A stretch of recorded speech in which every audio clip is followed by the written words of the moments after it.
we do not want to see partisanship go into when it comes to our men and women who are going to defend our freedom. All right. Funding the military is great, wonderful, keep doing it. But is that going to drive voters to the polls in 2020? How about fighting political fire with political fire, boys? Joining me now from our bureau in Washington, D.C., senior Washington correspondent for PJ Media, Nicholas Ballasy. Nick, what is the GOP agenda? I know what the Democrat agenda is to try and take out a sitting president of the United States. That's number one. And oh, by the way, yes, they're also running on health care for all. I guess it's Medicare for all. There is no cohesive, if it were not for President Trump, there would be zero message that you could latch onto as a voter going into 2020. I don't know what it is. Do you? Well, Leader McCarthy mentioned border security at the top of the press conference today, but that's an issue where Democrats and Republicans can't seem to get on the same page. I mean, both sides admit that there is a crisis on the border, but neither of them can seem to get on the same page, come to the table and figure out a plan of action to secure the border and address the crisis.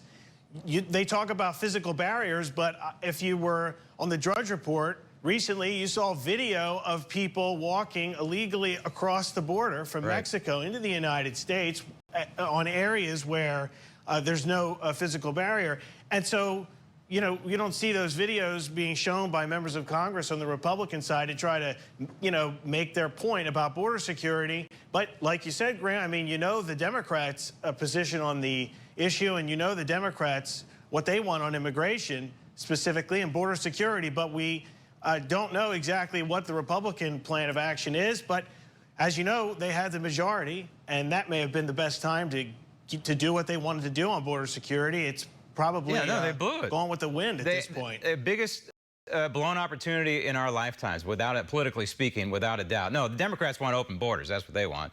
The Republicans, it would be nice if they came out with a plan. I begged for it going into 2018. We never got it, and look what happened. So it's probably going to hurt them again in 20. Who knows? I don't know at this point. It's still very, very early. But it'd be nice if they got their act together. Speaking of act together, you ambushed, and I use that word advisedly and nicely, but you ambushed the radical congresswoman from Minnesota about her district being a haven for terrorist recruitment. Roll tape.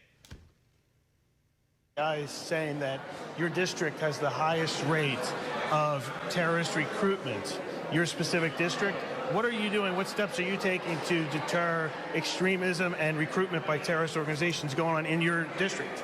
I have not seen that report. What is your message to people who may want to join one of those groups within your district, terrorist groups? All right, so she disappears into the safety and comfort of the elevator. Did her office ever get back to you with any kind of answer?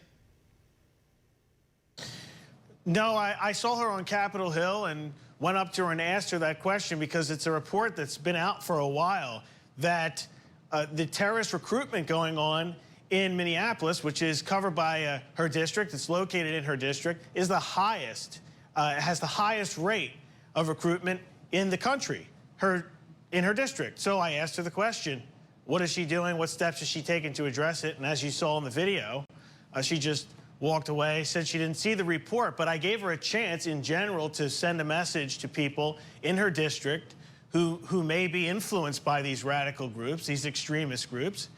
What's her message to these people who may join one of these groups? And as you saw, she just walked away. She really should address this, Graham, because it's out there and it's going on in her district. She's the representative. It's a fair question. No editorializing, just asking the question. It's something she should answer, and she shouldn't have just walked away. She could have at least given a 10 or 15-second soundbite explaining what her message is, whether or not she's seen this report. And it's been out for a while. I'm surprised she hasn't seen it.